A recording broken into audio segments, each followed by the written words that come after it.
2022 का पहला ही दिन था।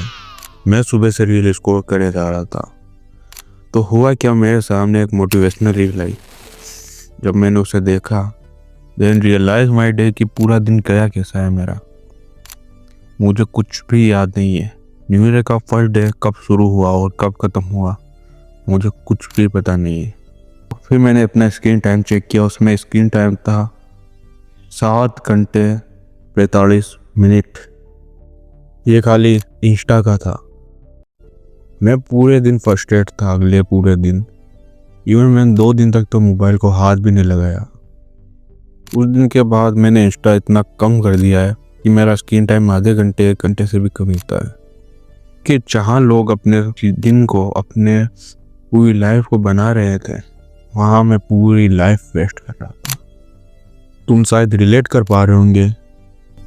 ये मेरी बिग प्रॉब्लम टाइम की जो मैंने सोल्व की थी, और आज तो मेरी हल्की हल्की आंखों में आंसू भी है कि मैं तुम्हें बताऊं तुम अपनी प्रॉब्लम को, अपनी हैबिट्स को कैसे चेंज कर सकते हो। उस टाइम पर मुझे ऐसा फील होने लगा था कि मेरे ऊपर कोई अथॉरिटी है और मैं गुलाम हूँ। मैं नए आइडियाज सोच नहीं पा रहा हूँ, नई हैबिट्स को बिल्ड नहीं कर पा रहा हूँ, जस्ट बिकॉज सोशल मीडिया। मैं एक एडिक्शन में लगा हुआ हूँ, और ये एडिक्शन ड्रग्स एडिक्शन से भी ज़्यादा खतरनाक है।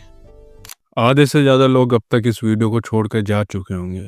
अगर तुम अब तक इस वीडियो में हो तो कॉन्ग्रेचुलेसन। तुम ही जानोगे सोशल मीडिया की साइकोलॉजी, सोशल मीडिया की साइंस और ह्यूमन नेचर कैसे इन सोशल मीडिया प्लेटफॉर्म का गुलाम बन जाता है। इस चीज में भी बात करेंगे। तो सबसे पहले हम बात करते हैं साइकोलॉजी के बारे में। ज्यादातर रील क्रिएटर या शॉर्ट क्रिएटर साइकोलॉजी का इस्तेमाल करते हैं तुम्हारा अटेंशन क्रैब करने के लिए। उसमें होता यह है कि तेज मूवमेंट या हाई कॉन्ट्रास्ट वीडियो हो जाए, या इमोशनल एक्सप्रेशन, या कुछ यूनिक हुक तुम्हारे सामने लेके आते रहते हैं।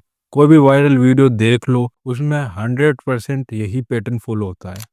इस पैटर्न के बिना वायरल वीडियो होना काफी मुश्किल है। ये तो रही बात साइकोलॉजी की। अब बात करते हैं साइंस की। साइंस के हिसाब से तुम्हारे ब्रेन में जब तुम रील या शॉर्ट देखते हो, उस टाइम तुम्हारे ब्रेन के अंदर डोपामिन रिलीज होता है।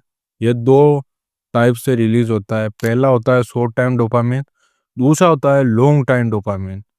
तो पहले बात करते हैं शॉर्ट टाइम डोपामिन में होता क्या है। शॉर्ट टाइम डोपामिन रिलीज होता है जब तुम रील देखते हो या शॉर्ट देखते हो।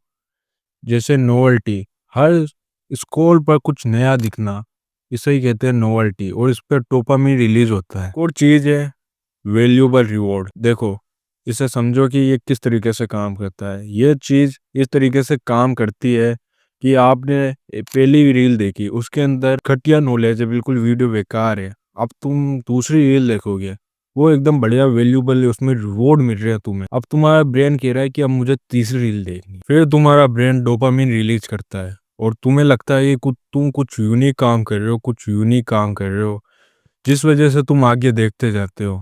ये तुम्हारी हैबिट बन जाती है, वो तुम अपने आप को एक धोखा दे रहे हो। तुम्हारे ब्रेन एक अपने डोपामिन रिलीज कर रहा है, और तुम्हें लगता है कि तुम कुछ यूनिक काम कर रहे हो। डोपामिन की वजह से ही ह्यूमन नेचर उस चीज को अडेप्ट करने लगता है। और तुम देखो, तुम्हें पोर्न, मास्टरबेशन या दारू, सिगरेट, गुटखा, इन सब की आदत लग जाती है, और ये छूटती भी नहीं है, क्योंकि तुम्हारा ब्रेन खुद इसे रिवॉर्ड देता है इन चीजों पे। अब बात करते हैं लॉन्ग टाइम डोपामिन के बारे में। ये बेसिकली तुम कोई कार खरीद रहे हो, अपनी लाइफ में प्रोग्रेस कर रहे हो, तब ये रिलीज होता है। और ये इसकी हैप्पीनेस काफ़ी लंबे टाइम के लिए रहती है। महीने 2 महीने तुम कार खरीदोगे, तुम्हें एक पूरे महीने तक खुशी रहेगी कि यार मैंने कार खरीद ली है। लेकिन शॉर्ट टाइम डोपामिन सिर्फ और सिर्फ लाइफ को ख़त्म कर रहा है। ये तो बात रही प्रॉब्लम की। अब बात करते हैं सोल्यूशन की। सोल्यूशन में यह है कि तुम्हें अपने दिन का रूटीन एकदम फिक्स करके रखना है, और उसी रूटीन में तुम्हें चलना है। तुम्हारे पास भी डे का रूटीन नहीं है, तो तुम मेरी वीडियो देख सकते हो, जो मैं तुम्हें एंड स्क्रीन में लगा दूंगा। और दूसरी चीज़ है कि तुम्हें मेंटली टफ होना पड़ेगा। उन चीज़ों को जिनसे तुम्हें डोपामिन रिलीज होता है, उन्हें कंप्लीटली लाइफ से हटा दो। लॉन्ग टाइम डोपामिन पर फोकस करो। वो चीज़ें जो तुम्हें चाहिए, वो तुम्हें एक्चुअली में हैप्पीनेस देगी। मेंटली टफ होने के लिए तुम्हें अपने कंफर्ट जोन को छोड़ना होगा और मेडिटेशन करना होगा हर दिन। तब जाके तुम मेंटली स्ट्रोंग होगे। ये रूटीन पर इससे बढ़िया वीडियो तुम्हें मिलेगी नहीं। जल्दी से इसे देख लो। मैं तो 100% इसे सजेस्ट करूंगा।